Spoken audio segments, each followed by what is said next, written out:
I couldn't believe it. Just a week before Christmas, my boss Ezra Levant sent me an email saying that we were being investigated by the NDP government. You can hear the whole saga behind this search and destroy mission that Rachel Notley has cooked up at standwiththerebel.com. There, Ezra has covered the back and forth between Notley's Human Rights Commission hench people and our own lawyers. I'm not going to talk about that side of the story. Ezra does a good enough job unwinding the legal gymnastics that the state has used to fuel this witch hunt.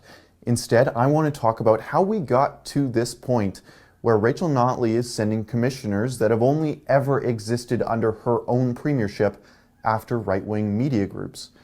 So, where did this ordeal start? When did Rachel Notley decide that the rebel needed to be taken out behind the barn? Well, they're saying it's got to do with a billboard, and frankly, I don't buy that for a second. I don't think that's when it was at all. Oh, look, they spelt my name wrong. Real top people working on this file.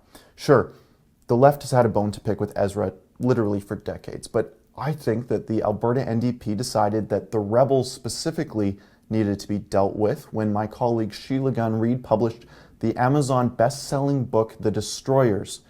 I don't think the gravity of that book can be overstated. Mere months into a majority mandate of the NDP, Sheila and the team at the Rebel released a damning expose of a party that no one had bothered to criticize before. During the election period, nobody cared about the NDP because nobody thought that they could win. Debora Reaver is a textbook campaign nightmare and was completely overlooked by the Wildrose and PC parties. It's safe to say that the Amazon best-selling book from Sheila was the first worst thing to happen to Rachel Notley.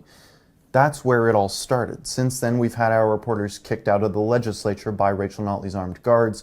They even tried to censor us like we were political opposition last year. That gives you some idea of how effective we've been, unlike the UCP, who abstained from contentious free speech votes on abortion bubble zones and fell into line with Rachel Notley's OPEC-style oil supply program. But the Rebel hasn't held back any punches, and the NDP can't stand it. Let's put this into perspective. The NDP government has already convicted the Rebel without a trial. They want us to pay thousands of dollars in fines already, and that is just phase one. Every time we publish a critical editorial, Notley's government can fine us $100,000 a pop. Here's our billboard. It was 100% paid for by Albertans, so Albertans are calling on Rachel Notley to give David Eggen the boot before the next election. We aren't telling Albertans to vote one way or the other. This editorial is calling on the First Minister of our government to fire and replace one of her subordinates. By definition, that has nothing to do with electoral law. We don't elect ministers. They're appointed by Her Majesty's representative with the support of the legislature. When the CBC or the Globe and Mail publishes an editorial that is critical of the government, that opinion is sent through their vast physical and digital channels to millions of people. The value of that distribution is incalculable and invaluable. Rachel's new electoral financing law says that third-party advertisers who spend over $1,000 need to register or risk the government's boot on their neck. What is the value of a subscriber, a like, a follower? What is the value of a click? Well, Facebook says it's about 27 cents per click. Someone can click organically or you can pay for it. At the end of the day, it's the same thing and they have the same value.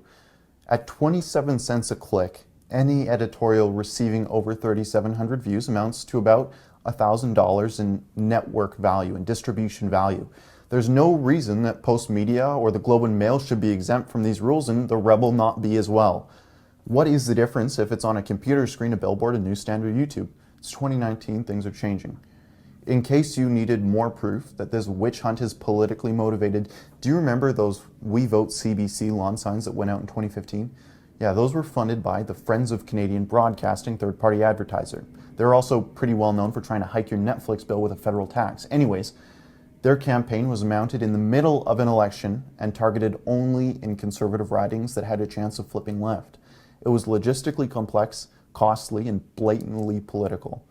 Guess which political party didn't have any problem putting up these expensive lawn signs in their campaign offices? Look, at the end of the day, the average donation that funded this editorial billboard was just over $40 a person. Not a dime of corporate money went into this. It wasn't big union bucks either, big oil money, wasn't political fundraising. This billboard was an editorial opinion funded by Albertans for Albertans. If Rachel Notley keeps her boot on the rebels' neck, she's really just stepping on Albertans, but that really isn't anything new. You can see all the documentation of this case and even pitch in to help save the rebel at standwiththerebel.com. For therebel.media, this is Keean Bexte. Hey, thanks for watching. I really appreciate you tuning in. If you'd like to stay up to date with our content, please be sure to click that red subscribe button below the YouTube video.